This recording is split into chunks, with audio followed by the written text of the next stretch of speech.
Hola Gregoire, gracias por tu tiempo. Hola. Para el Café Latino aquí estamos. Queríamos saber si tú puedes presentar tu recorrido musical. Bueno, empecé la música a los 7 años, empujado por mi mamá. Lo dejé a los 8 años. Hubiera podido ser una carrera muy pequeña.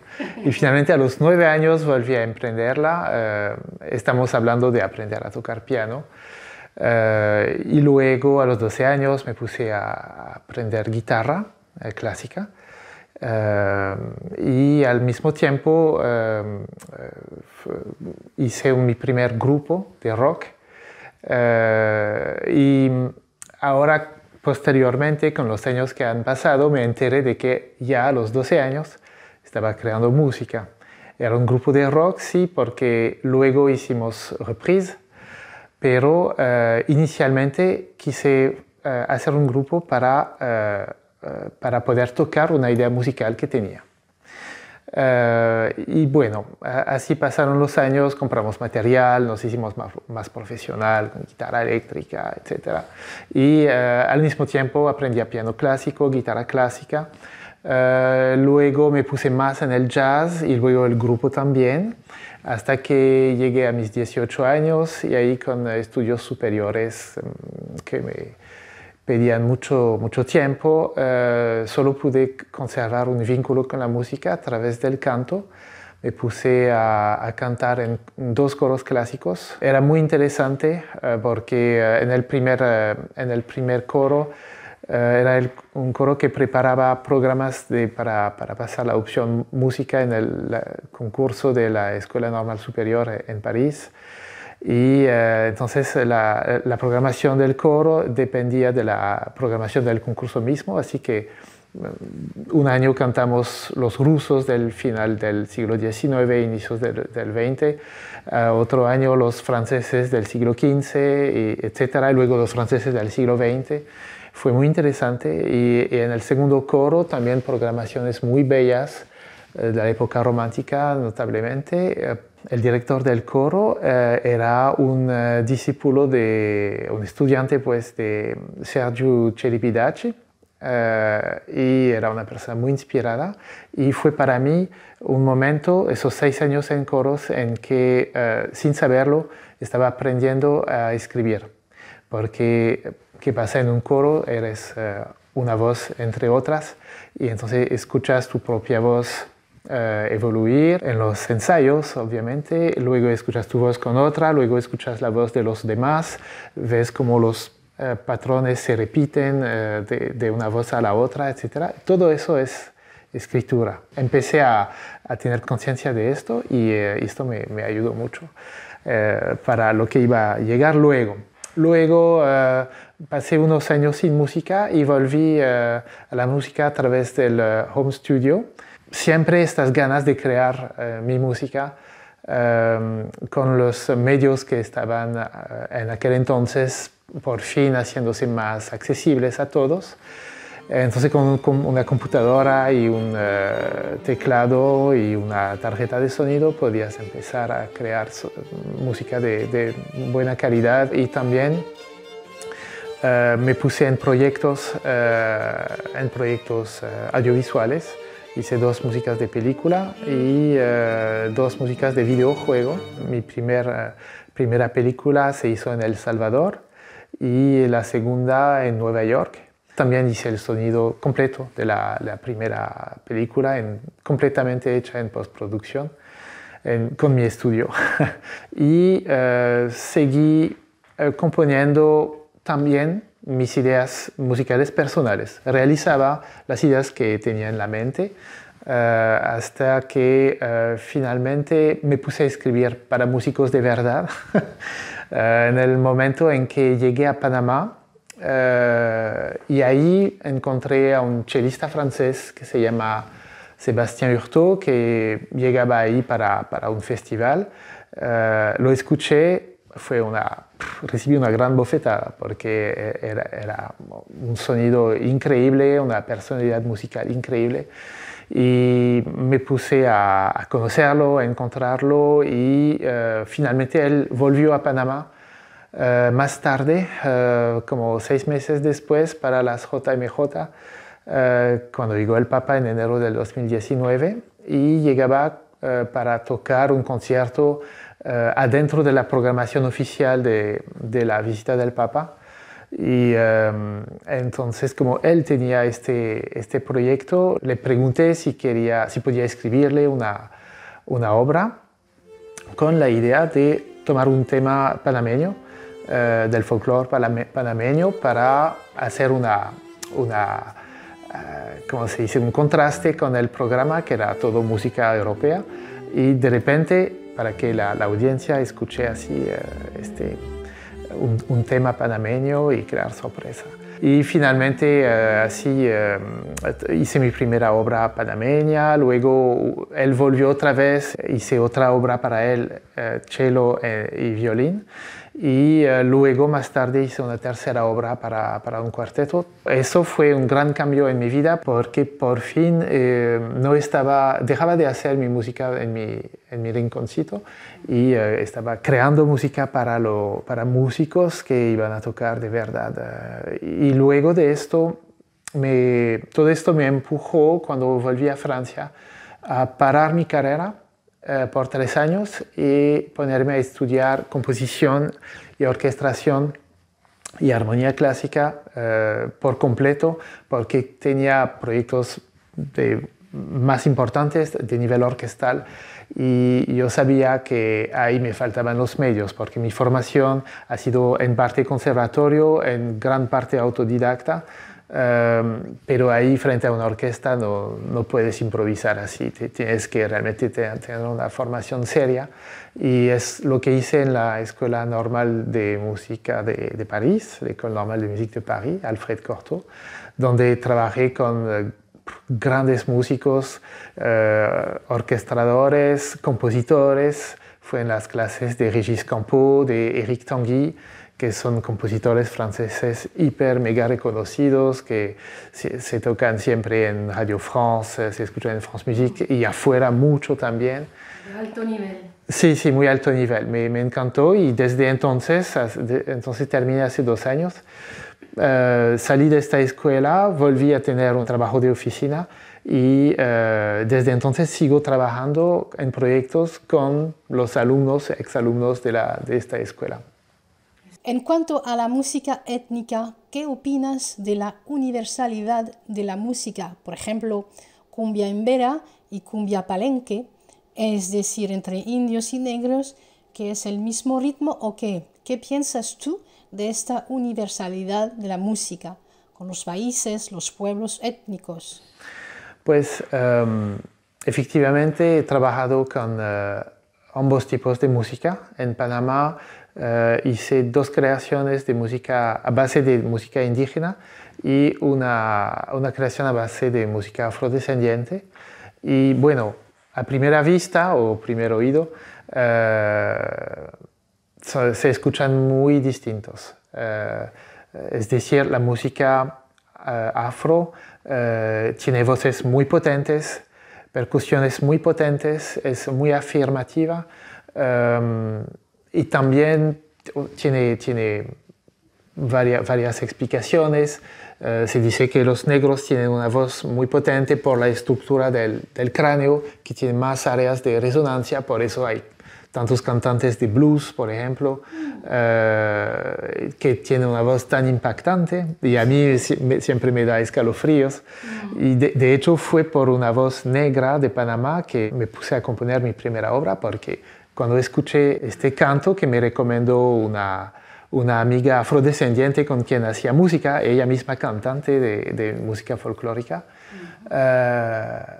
me quedé fascinado. Entonces, y bueno, también la voz negra, tengo muchas teorías sobre esto, pero hay las explicaciones físicas y también, yo digo, las explicaciones anímicas y de transmisión de lo que les pasó a todas esas poblaciones que fueron trasladadas para ser esclavos en América Latina. Entonces, una cultura del dolor y también de la alegría para sobrevivir, todo más fuerte. Y yo pienso que en términos psicológicos eso fortalece voces más fuertes. Entonces, toda esta es la identidad para mí de la música negra. También hay el estado de proyección de esta música porque se sabe que en la época de la esclavitud comunicaban mucho de una comunidad para otra a través de los tambores. Los tambores mandaban mensajes, entonces otro motivo para tener una música de gran proyección. En cambio, la música indígena se escucha más discreta, aunque sea muy festiva. Es más discreta, las voces no tienen esta proyección, la manera de tocar los instrumentos es más ligera también. Hay menos contacto con la mano, más contactos con pequeños palitos o grandes palitos, pero esto forja un sonido muy distinto para mí, y también la función social de la música es más como adentro de la comunidad, quiero decir, sin opresión. Es más una música de conexión con el entorno. Entonces, hablamos de dos músicas que tienen una apariencia muy distinta, pero me parece que hay varios puntos de similitud que noté yo cuando estaba escribiendo. Primero, estamos hablando de música ancestral, es decir, los primeros tiempos de la humanidad, y cuando se estudia lo que dicen los etnólogos historianos sobre los primeros instrumentos de la humanidad, pues está bien conocido que hablamos de la voz, de la flauta y de percusiones. Y en ambas culturas, afro e indígena, están estos instrumentos. Para mí es un enorme legado de tiempos muy ancestrales que han llegado hasta nosotros. Se sabe, si hablamos de la música europea, que la primera flauta en Europa encontrada fue en Alemania y era una flauta de 3 agujeros en un hueso de pájaro, algo así. Bueno, pero para decirte que a donde que vayas en el mundo tienes esta misma formación musical, voz, flauta, percusiones. Entonces eso lo comparten. Pero también noté escribiendo que parece que hay una celda rítmica que es común entre esas músicas y muchas otras músicas. Habló de pam, pa, pa, pam. En la cumbia, obviamente, pam, pa, pa, pam, pa, pa, pam, pa, pa, pam, pa, pa, pam, pa, pa, pam. Pero en otros ritmos también existe. No se nota a primera vista porque hay variaciones, obviamente. Pero si tomas, por ejemplo, un ritmo que encontré en la música indígena y que también es la base del reggaetón, pum, pa, pum, pam, pum, pa, pum, pam, pum. Bueno, eso es pum, pum, pum, pum, pum, pum, pum, pum, pero variado. Pum, pum, pa, pum, pam, pum, pum, pa, pum, pam, pum. Es solamente poner el acento más sobre unos puntos y menos sobre otros. Y luego, si vas a la música occidental, y de casualidad que es en Bach, de casualidad mi preferido, ¿qué vas a encontrar? Vas a encontrar pam, pa, pa, pam, pam, pararán, parararararam, pam, pam, pam, pam. Siempre está este pam, pa, pa, pam, pa, pa, pam. Y si más tarde, por ejemplo, vas a Beethoven, la séptima sinfonía con esta celda rítmica que Berlioz identificó y celebró como la apoteosis del baile, la apoteosis de la danza, por esta celda rítmica que es pam, param, pam, param, pam, param, pam. Es nada más que pam, pa, pa, pam, pa, pa, pam, con un poco de swing. Entonces, yo escribiendo y haciendo investigación sobre estas músicas, bueno, hablo de investigación con mis oídos, porque quería realmente replicar esas músicas al inicio, porque en mis composiciones siempre quiero presentar la música tal como es originalmente, lo más fiel, y luego hacer variaciones. Entonces necesito estar muy atento a qué es lo que está pasando en estas músicas. Por eso noté esto. Entonces, algo está pasando o ha pasado en la humanidad entre todas esas músicas ancestrales alrededor de este... De la base. Voilà. ¿En qué países has ido para justamente estudiar la música indígena? Bueno, actualmente el país en el que he pasado más tiempo como músico haciendo esto es Panamá. Es el último país de América Latina que visité, pero antes de esto estuve en Brasil, en Venezuela y en El Salvador. Pero en aquel entonces no me interesaba en estas músicas peculiarmente. Pero desde entonces he vuelto a través de YouTube a escuchar, a buscar músicas, especialmente de Venezuela, y para otros proyectos orquestales. Pero debo decir que hay un país en el que me gustaría mucho ir, que no fui todavía, pero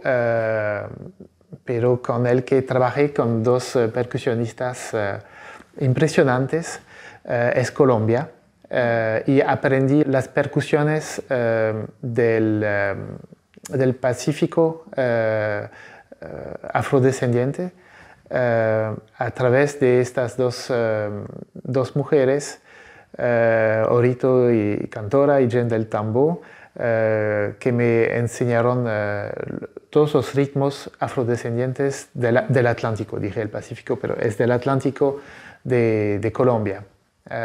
Entonces es como si hubiera estado, musicalmente al menos. Bueno, ¿y hace cuánto tiempo que mezclas las músicas así con la indígena? La mezcla de mi música con la música indígena y afrodescendiente, bueno, eso ha pasado realmente en Panamá. Encontré a este músico francés y me puse a escribir para él. Desde entonces me enteré de que esto ha conformado mi identidad musical. Cuando estaba tomando cursos de composición en la escuela, me enteré realmente de que esto era mi ADN. Puedo crear música de la nada, como dicen, pero lo que a mí me gusta hacer es inspirarme en estas músicas. ¿Cómo entraste en contacto con los indígenas en Panamá? Inicialmente encontré a dos mujeres indígenas a través de mi trabajo. Luego hubo el proyecto con la música afrodescendiente y finalmente estábamos tejiendo amistad y también ellas eran dos personas que tienen un perfil de mediador cultural. Es decir, que ellas querían compartir la identidad cultural de su pueblo, es el pueblo Emberá, y organizaban un día al año en el que la comunidad recibía a turistas, digamos, como yo, como muchos otros, de hecho panameños y extranjeros también, en el que se podía conocer a muchos rasgos de la cultura emberá. Entonces, a partir de esto, de esta conexión que tuvimos, un día una de ellas me dijo, bueno, eres músico y te interesas en la música ancestral de Panamá, debes encontrar absolutamente a Cocoloti, que es como el último experto en música emberá. Es decir, hay muchos músicos emberá, obviamente, pero es uno de los ancianos que sabe más de la tradición, de cómo se ha transmitido, de lo que era antes, de cómo es ahora, etcétera, etcétera.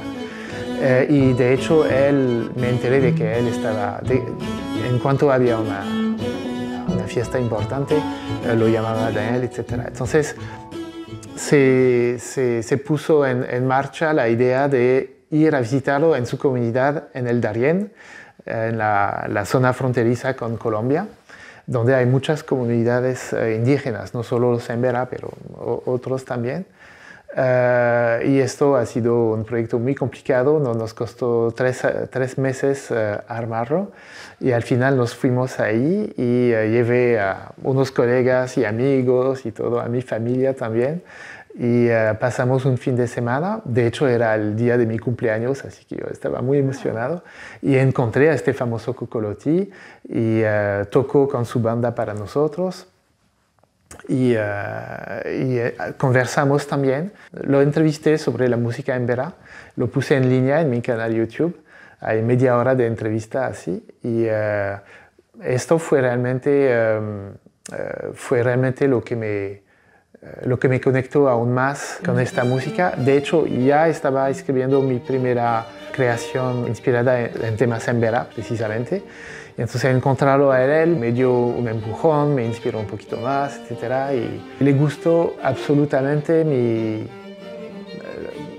el interés que tenía en la música emberá, porque él también era un hombre de cultura para difundirla, era como un ministro de la cultura de la comunidad de emberá. Y tengo muchas historias con él también. Yo estoy seguro de que ha encontrado a Jean-Marie Leclésio, cuando Leclésio mismo pasó 4 años en Panamá en los años 70, y porque tienen la misma edad, y como sé que Leclésio ha viajado mucho por el Darién y él estaba en Darién, era ya muy famoso, es imposible que no se hayan conocido. Entonces, ¿nos podrías decir lo que más aprendiste justamente con estos pueblos indígenas? Hubo 2 canales de aprendizaje que crecieron al mismo tiempo juntos. Es el canal humano fundamental, digamos, y el canal musical. Hay tanto para decir. He aprendido, primeramente, las cosas humanas. He aprendido otra forma de vivir. Y esto ha nutrido en mí la convicción de que aquí en el mundo llamado desarrollado o occidental, lo que quieras, hemos olvidado mucho de nuestras necesidades primarias como humanos, y ellos tienen las respuestas que necesitamos, pero no queremos escucharlas. Se puede decir esto del tema del vínculo con el medio ambiente, del vínculo del ser humano, no solamente la protección, pero de la convivencia con el medio ambiente. He aprendido del uso del tiempo también, muy interesante, de lo que es aprender. Es decir, recuerdo un momento en que intenté conectar a Cocolotti con un festival de jazz muy exitoso en Panamá, además dirigido por un pianista de jazz muy famoso, Danilo Pérez, cuya esposa es chilena, pero tiene orígenes de un pueblo indígena de Chile. Entonces ella estaba muy interesada en esto y estábamos hablando, junto con mis 2 amigas en emberá, Mara y Raquel, estábamos hablando de que él venga al festival a impartir una masterclass sobre un taller sobre la música emberá. Y después de un rato de hablar de esto, Mara dijo, pero esperen, pero no funciona así. Si lo ponen 2 horas con un grupo de personas que quieren aprender la música emberá, él no va a saber qué contar, porque el aprendizaje, la transmisión, no se hace de esta manera deshumanizada. El aprendizaje se hace, por ejemplo, vamos a recoger plátanos en la selva, en camino vamos a conversar y conversando va a llegar una canción y ahí te la va a enseñar y te va a explicar de dónde viene y te va a explicar un montón de cosas sobre ella y la van a pasar cantando durante el camino, y así es como se transmite. Y efectivamente, cuando miras a lo que las neurociencias dicen hoy, dicen el ser humano estamos hechos para aprender jugando, para aprender a través de experiencias vividas. Y es exactamente esto. Solo que para ellos es obvio, para nosotros no lo es. Para nosotros aprender, ¿qué es? Es sentarse en una sala y escuchar a alguien. Cosas de este tipo.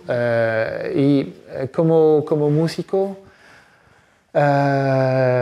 sí, también hubo un momento muy, muy sabroso en el que me puse a saborear realmente mi gran ingenuidad europea. porque estábamos hablando de su vida de músico. Y entonces, él es flautista, era lamentablemente porque murió por el COVID en el 2020, sí, fue una gran tristeza, antes de que se estrenara una obra que había escrito a base de una canción que cantaba él. Entonces, bueno, era un cantante, flautista y percusionista. Entonces le decía, ¿y cómo pasa? Trabajas 8 horas, la música, un poco de flauta, un poco de percusiones, o canto y todo. Me dijo, bueno, cuando sé que va a venir una fiesta, ahí unos días antes reúno mi grupo y ensayamos un poco las músicas que vamos a tocar. Pero por lo demás, ocupo mis días cultivando mi jardín y buscando comida y estando con la familia. Y nada más, ¿sabes? Y yo estaba, pero qué ingenuo, yo estaba con el modelo europeo, donde nosotros estamos empujados por la excelencia técnica, interpretativa, etc., en el que, voilà, hay que pasar horas y horas, hacer un montón de sacrificios para llegar a una forma de perfección, pero también, obviamente, es una alienación a una vida humana normal. Entonces también eso fue un gran aprendizaje. Ser músico no es una historia de competencia, no es una historia de ser el mejor o de tener la mejor técnica. Es un asunto sencillamente de tocar, de interesarse, tener curiosidad, tocar más música, preguntarse cómo era antes, pero no hacerlo así como una obligación o una meta de conocimiento, pero sencillamente porque tus experiencias vividas te han llevado a esto. Y si escuchas la entrevista que hice con él, tampoco es como un recorrido historiográfico completo de la música emberá desde no sé qué año hasta hoy. Él me habla de lo que sabe de la música emberá tradicional, me habla un poco de cómo se tocaba antes, cómo se toca hoy, pero fuera de esto no tiene ninguna pretensión a ser un etnólogo. O sea, la perspectiva científica no es la preocupación mayor, porque ser músico es otra cosa, es tener un papel en la comunidad, disfrutarlo, querer hacerlo, y obviamente vienen las funciones que se conocen del músico, también expresar emociones, comunicarla a los demás. Son cosas que sabemos, pero a las que no le damos mucha importancia. Pero para mí fue muy instructor ver la importancia que tiene esto en esta parte del mundo y traérmela aquí. Y de hecho, cuando me senté en mis primeros cursos de historia en la Escuela Normal de Música de París, que bueno, fueron una enorme revelación, me apasionó completamente, me permitieron hacer muchas conexiones con cosas vividas por mí mismo,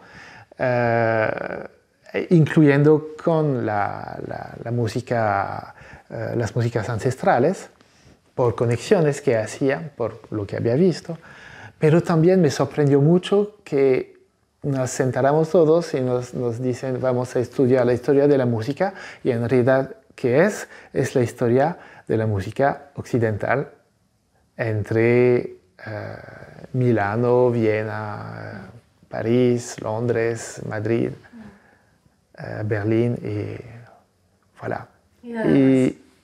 Y yo realmente había perdido esta ingenuidad, lo llamo ingenuidad, europea, parisina, que tenía antes, en el que antes me hubiera parecido completamente natural y ni siquiera me hubiera puesto la pregunta. Pero yo tuve como un segundo de, ¿así? ¿Y África? ¿Y América Latina? ¿Y Asia?